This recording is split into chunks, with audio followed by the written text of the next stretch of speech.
안녕하십니까, 김명옥입니다. 오늘 제가 드릴 말씀은 김수로왕 부부는 허구인가 입니다. 결론적으로 말씀드리면 허구는 아니죠. 그런데 강단사학자들은 허구로 만들고 있습니다. 그들이 왜 어떻게 허구로 만드는지 간단하게 말씀드리도록 하겠습니다. 김수로를 가짜로 만드는 방법은요, 일단 김씨성이 6세기 중반에야 부르기 시작했다 라고 주장을 합니다. 그 이전에 가락국기에 의하면 김수로 왕은 42년에 건국을 하면서 김수로 왕이라고 얘기를 하잖아요. 그러면 그거는 가짜라는 얘기를 하는 거예요. 6세기 중반부터 김씨성을 불렀는데 가락국기는 42년이다 라고 얘기를 하는 거니까 김수로는 가짜다, 허구다 라고 모는 겁니다. 두 번째로는 그 가야 지역에 있었던 영신제의라든가 기우제라든가 풍우제라든가 이런 거를 지낼 때에 지내는 제사 내용에다가 김수로 왕의 탄생 신화를 곁들여 가지고 이련이 창작했다, 그러니까 가짜다 라고 주장을 합니다. 세 번째로는 사료까지 조작합니다. 사실 사료 조작하는 내용은 조금 복잡해서 그냥 간단하게 이렇게 보여드렸습니다. 이렇게 김수로 왕은 전부 다 가짜라고 몰고 있는데, 그렇다면 우리 문헌에서는 어떻게 말하고 있는지, 또 고고학에서는 어떻게 발굴되고 있는지 우리가 살펴보도록 하겠습니다. 삼국유사 가락국기에 보면 후한 세조 강무제 건무 18년에 서기 42년에 건국되었다라고 얘기를 하고 있죠. 허황우가 도래한 사실도 정확하게 기록되어 있습니다. 가락국기에 보면 건무 24년 아이타국의 공주입니다. 성은 허라고 하고 이름은 항옥이며 나이는 16입니다. 굉장히 구체적으로 아이타국의 공주이고 성은 허씨이고 이름은 항옥이며 나이는 16이라고 이렇게 말을 하고 있습니다. 이련이 썼던 삼국유사 말고 김부숙이 썼던 삼국사기에 보면 김유신 열전에 보면은요, 김유신은 왕경의 서랍을 사람이다. 그의 12세 조상 김수로는 어디 사람인지 알 수가 없는데 후한 건무 18년 서기 42년 이민에 나라를 열고 국호를 가야라고 했는데 뒤에 금강국으로 거쳤다라고 얘기를 하고 있습니다. 이련이 가락국기에서 42년에 건국했다라고 얘기를 하고 있고, 또 김부식이 42년에 건국했다라고 얘기를 하고 있습니다. 그리고 삼국사기 신라본기에 보면은 가야하고 신라가 굉장히 많이 싸우는 그런 기사들이 많이 나오는데요. 탈해 이사금 21년조에 보면 아찬 길문이 항산진 입구에서 가야 군사와 싸워 1,000명의 목을 베었다라는 기사가 있습니다. 이러한 신라와 가야가 싸운 기사는 굉장히 많습니다. 우리 문헌에서는 전부 다 가야는 1세기 중엽에서 건국되었다라고 하는 것들을 명확하게 보여주고 있죠. 그런데 역사는 문헌도 중요하고 또한 고고학도 중요합니다. 고고학에서도 이거를 갖다 뒷받침해 줄 수 있는 그러한 유물들이 많이 나왔죠. 보면은 대성동 고분에서 가야 1세기의 가야토기가 나왔죠. 가야토기는 특이하지 않습니까? 루공토기라고 해가지고 받침대에 구멍이 있어요. 삼각형이라든가 불꽃 모양이라든가 이런 토기들이 나온 게 가야토기라고 얘기를 하는데요. 이 가야토기가 토기만의 특징을 갖고 있죠. 그 다음에 서기전 1세기 전에도 창원 다호리에도 주목도끼라든가 이런 것들이 나와 있어요. 그렇다라고 한다면 그 이전에 이미 선주민들이 있었다라는 거죠.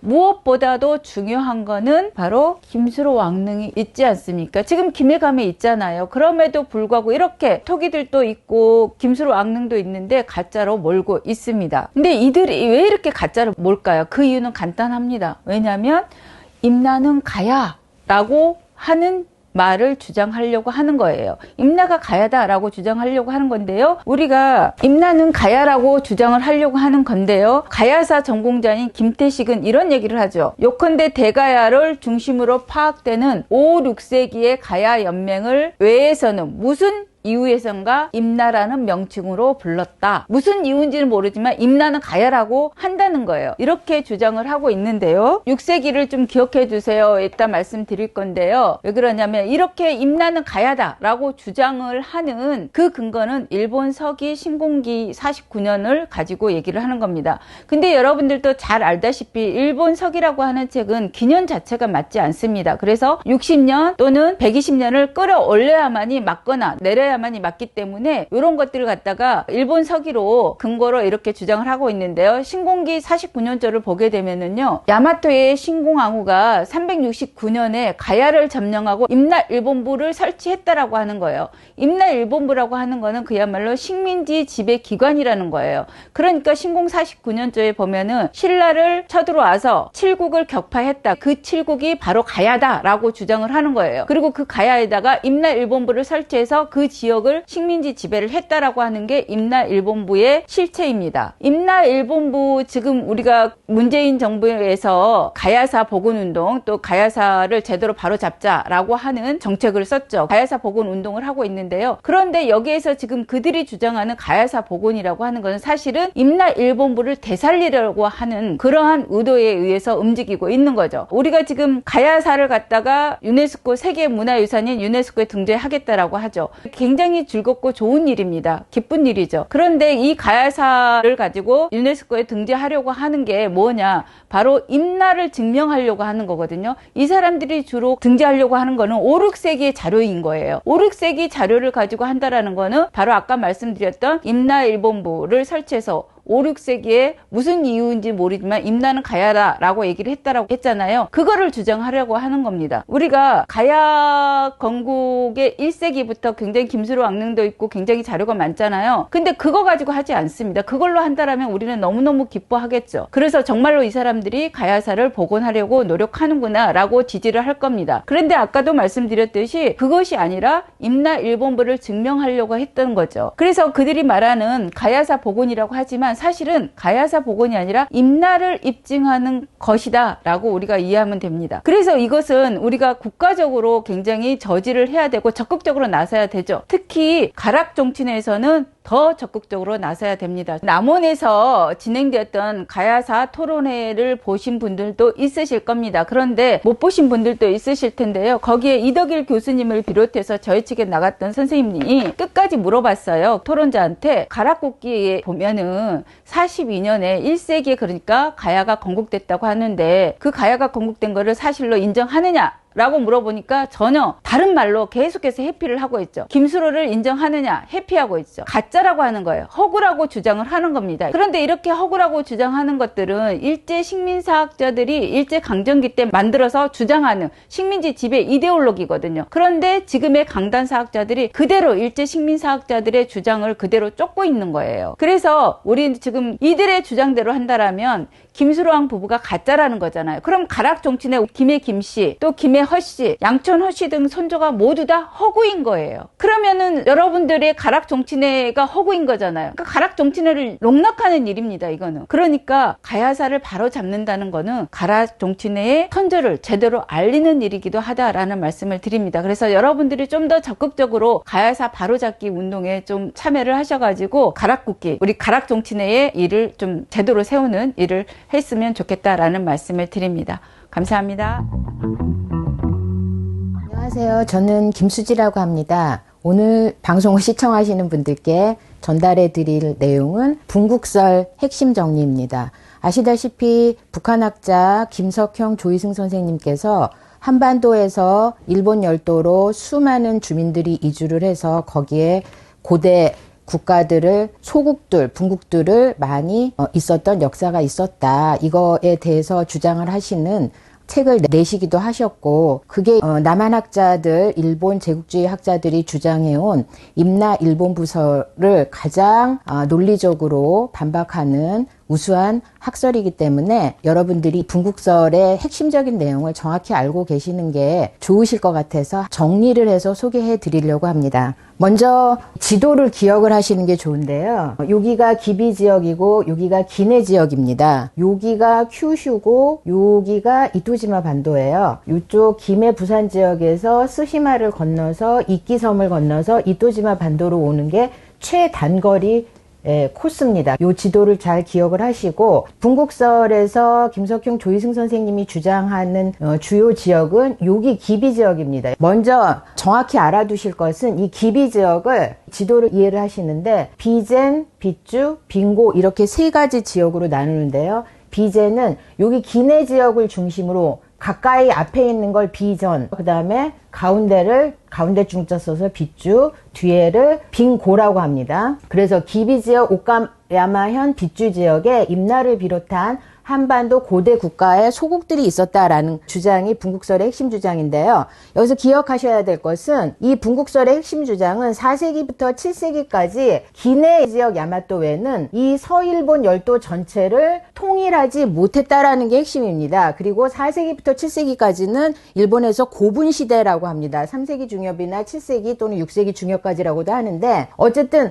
그때의 고분 시대에 기내 야마토해가 여기 세토네를 거쳐서 한반도 남부까지 와서 세력과 영향력을 행사하지 못했다. 그런 일은 없었다라는 게 분국설의 핵심이에요. 그래서 이 시기는 4세기부터 7세기 요거를 기억을 하셔야 되고 기내 야마토해가 이때 서일본 열도를 통일하지 못했다. 요거를 기억을 하셔야 됩니다. 따라서 7세기 전에 기내 야마토해는 세토네 연안에서부터 큐슈까지 독립적인 소국들이 분포되어 있는 상황에서 그 독립국들을 뒤로하고 세토네를 거쳐서 현해탄으로 나와 한반도 남부에까지 올 수 없었다. 요거는 무슨 말이냐면 기내 야마토 외에 강력한 세력이 있었다면 여기 기비 지역에 아주 강력한 독립적인 세력들이 있었다는 겁니다. 세토네 연안과 여기에 있는 모든 나라들을 다 뒤로하고 완전히 제압을 해가지고 여기 세력들을 완전히 기내 야마토해가 압도적으로 제압을 한 다음에 여기까지 올 수가 없었다라는 거예요. 이 4세기부터 7세기까지는. 따라서 일본서기는 어떤 내용이냐면 일본서기의 내용은 기내 야마토해가 여기 기비 지역과 서일본 열도의 나라들과 여러 가지 갈등, 분쟁 이런 거를 통해서 여기를 통합해가는 과정을 적은 책이 일본서기다. 이렇게 해석을 하신 게 김석형 조희승 선생님의 분국설의 핵심입니다. 여기 보시면 이게 임나 일본부설 이 아니라고 지금 일본 제국주의와 남한의 식민사학계 학자들은 자기들은 임나일본 부서를 인정하지 않고 찬성하지 않고 다 극복했다라고 주장하지만 일본서기에 나와 있는 지명들을 전부 한반도 남부에다 이렇게 비정을 하고 있습니다. 이게 지금 일본과 남한 강단 제국주의 식민사학계가 주장하는 위치 지명 비정이에요. 일본서기에 나와 있는 거. 근데 김석형 조희승 선생님이 위치 비정하신 거는 여기입니다. 기내 야마토해와 기비 지방에 있었던 한반도 고대국가 소국들이 서로 굉장히 갈등과 전쟁 서로 제압하려고 했던 그 과정의 내용이 적힌 게 일본 서기라는 겁니다. 요 지도를 기억을 해주시고요. 요 지도를 보시면은 여기가 기내 오사카 지역 야마토해 고분입니다. 그리고 여기가 기비 오카야마현 고분군입니다. 고분의 크기가 거의 비슷합니다. 이건 무슨 얘기냐면 다른 종류의 독립적인 세력이 거의 비슷한 세력이 있었다라는 얘기예요. 고분의 크기가 비슷하다라는 것은 어느 한 세력이 압도적으로 장악을 할 만한 그런 시기가 아니었다는 겁니다. 4세기부터 7세기까지는 고분의 발굴 분포도를 보면 그 크기로 봐서 기내 야마토 외의 고분과 기비 지역에서 발굴되는 고분의 크기로 봤을 때 기내 야마토해가 여기 전체를 통일을 하고 여기를 건너서 현해탄까지 올 수 있는 그럴 정도의 압도적인 힘을 가진 세력이 아니었다는 겁니다. 그래서 세 가지 중요한 사항을 기억을 하시는 게 좋은데 이토지마 반도에 가야 소국이 있었습니다. 큐슈에. 그 다음에 기비 지역의 가야 소국, 기비 지방의 빗주, 가야구, 기비시 세 가지가 핵심인데요.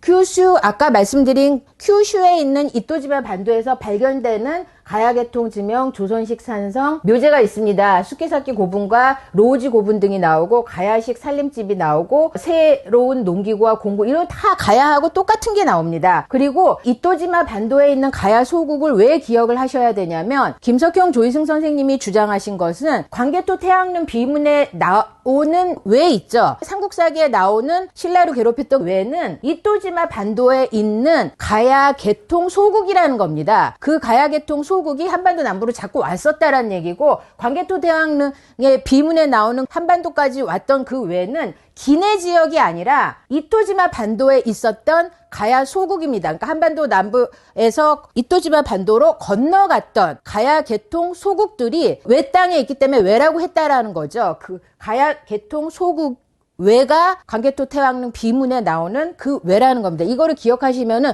분리해서 생각하시면 돼요. 왜냐하면 이게 일본서기 신공 49년조에 연결시켜서 생각하는데 식민사학계 쪽에서 주장하는 신공 49년이 249년인데 여기에다가 120년을 더해서 369년을 만들면 4세기가 됩니다. 그럼 그 4세기 때 신공왕후가 한반도 남부에 와서 이걸 다 정벌을 해서 탁순 집결해서 신라를 공격해서 비자발 난가바 탁국 알라 다라 탁순 가라 칠국을 평정했다. 이거를 전부 다 한반도 남부에다 비정을 해놨다는 얘기예요. 4세기에 기내 야마토 외에 신공항과 한반도 남부까지 왔다라는 거를 이런 식으로 맞추는 겁니다. 김석형 조희승 선생님은 4세기의 그 외는 이토지마 반도에 있었던 가야 개통 소국이다라고 말씀하시는 겁니다. 광개토 태왕릉 비문이 4세기에 일어난 일이었기 때문에 그거에 맞추기 위해서 그런 식으로 조작을 하고 그 외가 한반도 남부에 왔기 때문에 그 지명을 한반도 남부에 위치 비정을 해야 된다 이렇게 주장하는 사람들입니다. 그 사람들이. 그래서 기억을 해놓는 게 좋고요.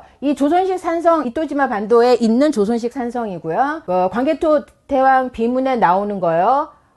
외 이신묘년 도해 파 외가 바다를 건너왔다라는 거, 이거를 기내 야마토 외라고 저쪽 사람들이 주장을 하는데 그것이 아니다. 여기에 나와 있는 김석형 조희승 선생님의 주장은 여기에 나와 있는 외는 이토지마 반도의 가야 소국이다라고 말씀하시는 겁니다. 여기요, 이토지마. 기억을 하시면 되죠. 기내 야마토는 여기죠. 여기에 이토지마 반도에 있었던 가야의 소국이 광개토 대왕 비문에 나타나고 삼국사기 이 신라분기에 등장하는 그 외들은 여기에 있었던 이토지마 반도에 있었던 가야 개통 소국이라는 얘기입니다. 기비지역 소국을 말씀드리면 남아있는 가야 개통 지명이 많이 있습니다. 그리고 고분도 있고요. 쭈꾸리야마 고분도 있고요. 그 다음에 조선식 산성도 있습니다. 가장 중요한 것은 빗주 지역의 가야 소국들은 이러한 문헌들에 의해서 빗주 지역에 아까 말씀드렸죠. 빗주가 어딘지 기비 지역이 빗주 지역입니다. 거기에 나와 있는 가야 소국들의 이름에 대해서 이 문헌들이 이렇게 많이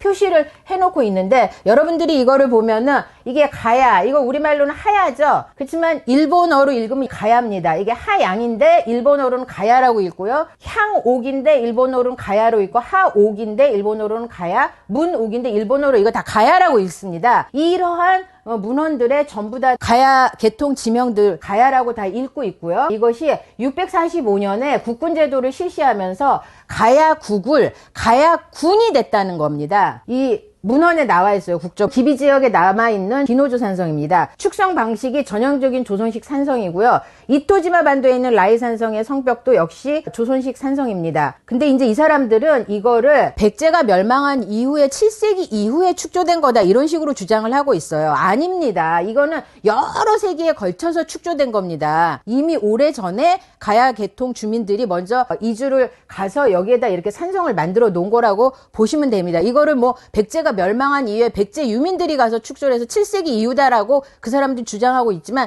전혀 사실이 아니고요. 근거가 없는 겁니다. 이건 쭈꾸리야마 고분은 기비 지역에 있는 건데요. 이제 작산 고분, 조산 고분인데 이 쭈꾸리야마 고분이 오카야마 현에 있는 최대의 고분이에요. 전국에서 4위에 있는 거대한 규모고요. 이것도 마찬가지고요. 5세기 초반 이런 식으로 이게 만들어졌어요. 근데 이게 왜 중요하냐면 조상 고분의 배총 중에 하나인 사카키 야마 고분에서 이게 배총이라는 건 새끼 배총 새끼 고분인데요. 거기에서 이 사카키 야마라는 고분에서 이렇게 똑같은 게 나왔어요. 한반도 남부하고 여러 가지 한반도 남부의 가야 고분군에서 나오는 것들하고 똑같은 것들이 나오는데 일본 학자들은 이 기비 지역을 뭐라고 하냐면요. 이 기비 지역에는 독자적인 세력이 있었다. 그래서 타지방을 뛰어넘는 거대한 무덤이 기비의 최고 수장이 있었다는 거, 전제군주가 있었다라는 걸 말해준다. 그리고 뭐라고 얘기하냐면 이 기비 지역을 자기들이 해석을 못하니까 신비의 나라, 수수께끼의 나라 이렇게 해석을 해요. 기비 지역의 이 고분군들을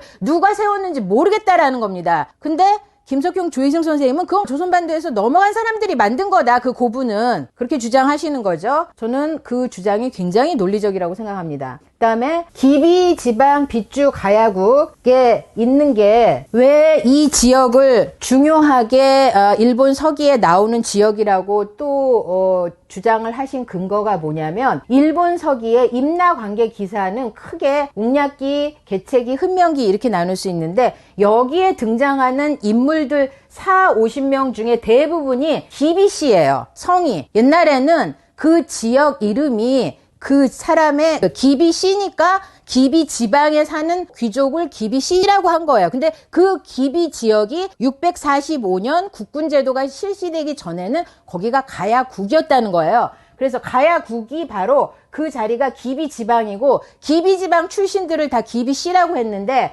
기비로 시작해요, 이름이. 이 웅략기 개체기 흠명기에 나오는 임나간기 기사에서 나오는 40~50명의 인물들 중에 대부분이 다 기비로 시작합니다, 이름이. 임나간기 기사에서 대부분 이름이 시작이 됐는데 이거를 어떻게 생각을 하셔야 되냐면은 이 임나 기사들의 기비 지방 빗주 지역에 기비씨가 기비지방에 간 겁니다. 왜 그랬냐면 기네 야마토 외 왕이 기비지역에서 반란이나 갈등 관계가 형성이 됐을 때 그거를 수습을 하기 위해서 기비지방 출신 토호가 기비지방을 잘 알 거 아니겠습니까? 그래서 기비지방으로 기비씨족을 보낸 거예요. 그래서 그거를 국사라고 하고 그거를 임나국사라고 한 겁니다. 기비지방을 잘 아니까 수습을 잘 하라고 보낸 거예요. 그래서 보면은 이 사람들은 기비유계, 기비시무쯔미찌 다 기비로 시작하잖아. 이 사람들이 다 기비지역 사람들인데 이 두 사람은 기비지역에서 반란 비슷한 걸 일으켜가지고 야마토 외 왕이 화가 나서 한 기비시족을 한 70명 정도 죽입니다. 그리고 난 다음에 그 지역의 혼란을 수습하기 위해서 보낸 사람이 기비노 가미쯔미찌 노오미 다사예요. 수습을 하기 위해서 그 지역에 보냈다는 겁니다. 다른 내용도 다 마찬가지인데요. 아까 말씀하신 여기에서 기비유계라는 것도 지명이고요. 시모찌미찌라는 것도 지명이고요. 그 다음에 가미찌미찌라는 것도 지명입니다. 그러니까 기비지방에 가미찌미찌 지방에 다사지방, 다사라는 지명도 있고요. 기미찌미찌라는 지명도 있고 이 지명이 다 기비지방에 아직까지도 남아 있습니다. 그래서 기비지방을 잘 아는 사람 출신을 국사로 파견해서 기비지방의 혼란스러운 상황을 안정시키고 수습하려고 했던 게 기네 야마토 외 왕이라는 거죠. 자, 보면은 일본 지도를 봤을 때 고대 고구려 백제 신라 임나가 여기 기비지역에 있었다라는 것을 말해주는 걸로 일단 기네 야마토 외는 확실하게 지정돼 있는 지역이 있죠. 그 다음에 신라가 또 정해진 지역이에요. 신라는 속일본기에 다음과 같이 나옵니다. 비쟁국이 말하기를 옥구고우의 신라가 자리 잡은 옥구 포구에서 큰 물고기 52마리가 떠내려왔는데 이렇게 나옵니다. 또 기비지방의 역사를 밝힌 책 비한국지라는 책에서 옥고군 우시마도의 물가에 신라, 시라쿠라는 지명이 있는데 이는 곧 신라의 물가라는 뜻이다. 여기서 우시마도 아직도 있습니다. 우시마도가.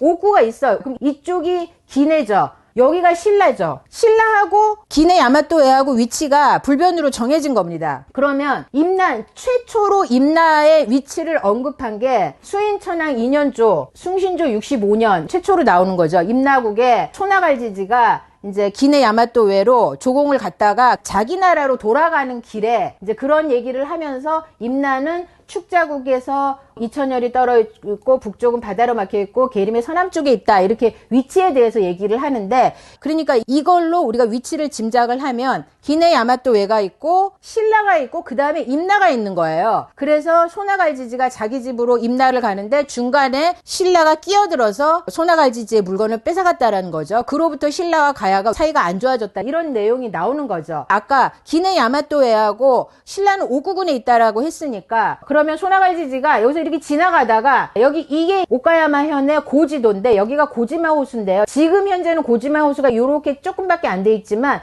옛날에는 여기가 다 물이 들어와서 전부 다 바닷물이 들어와서 호수였다는 거예요. 그러면 지금 요 부분이 임나였다라고 생각이 되는데 여기 북쪽이 바다로 가로막혀 있는 거죠. 그래서 초창기에는 임나가 이 정도에 있다가 여기 보면은 이게 오늘날 지도예요. 이쪽에 기네 야마토에가 있고 이쪽에 옥구가 있으니까 여기가 신라고요. 지금 여기 지명이 하야시마라는 지명이 있습니다. 현재. 옛날에는 지금은 고지마 호수가 요것밖에 안 되지만 옛날에는 이렇게 기비쯔 여기까지 해서 이렇게 해가지고 호수였다는 얘기예요. 그럼 여기 하야시마라고 있죠. 하야도 가야입니다. 시마는 섬이죠. 이렇게 돼 있었다는 얘기죠. 이게 다 호수가. 그리고 여기 기비쯔라고 있어요. 쯔는 나루잖아요. 그러니까 여기까지가 물이 다 들어왔었다라는 걸 알 수가 있죠. 이쪽에 츠쿠리야마 고문 키노조 산성, 조선식 산성이 있고요. 여기에 이제 가야 이렇게 유물이 발견이 되는 그 고분이 있고요. 여기가 임나에서 차츰차츰 세력을 넓혀갔다 이렇게 보면 되죠. 가미찌미찌란 지명이 여기 있습니다. 그래서 오카야마 현의 기비 지역에 고대 고구려 백제 신라 임나